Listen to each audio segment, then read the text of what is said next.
বিল এবং হাওর বাংলাদেশের বৃহত্তম বিল চলন বিল। চলন বিল অবস্থিত পাবনা, নাটোর, সিরাজগঞ্জ জেলায়। চলন বিলের মধ্য দিয়ে প্রবাহিত নদী আত্রাই নদী। বাক্যা বিল অবস্থিত শ্রীমঙ্গল, মৌলভীবাজার। দেশের প্রথম মৎস্য আশ্রম বাক্যা বিল। আড়িয়াল বিল অবস্থিত শ্রীমঙ্গল, মুন্সিগঞ্জ। ভবদহ বিল অবস্থিত যশোরে। পশ্চিমা বাহিনী নদী বলা হয় বিল ডাকাতিয়াকে। বিল ডাকাতিয়া অবস্থিত খুলনা। হাওর এলাকার গেটওয়ে বলা হয় কিশোরগঞ্জকে। বাংলাদেশের বৃহত্তম হাওর হাকালুকি হাওর। হাকালুকি হাওর অবস্থিত মৌলভীবাজার, সিলেটে। 9কুড়ি কান্দা 6কুড়ি বিল নামে পরিচিত টাঙ্গুয়ার হাওর।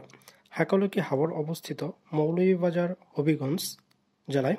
বাংলাদেশে রামসার সাইট আছে 3টি: সুন্দরবন, টাঙ্গুয়ার হাওর এবং হাকালুকি হাওর। টাঙ্গুয়ার হাওর কততম রামসার সাইট? 1031তম। 10 জুন 2000 সালে এটি স্বীকৃতি পায়। সুন্দরবন কততম রামসার সাইট? কমেন্টে জানিয়ে দিন।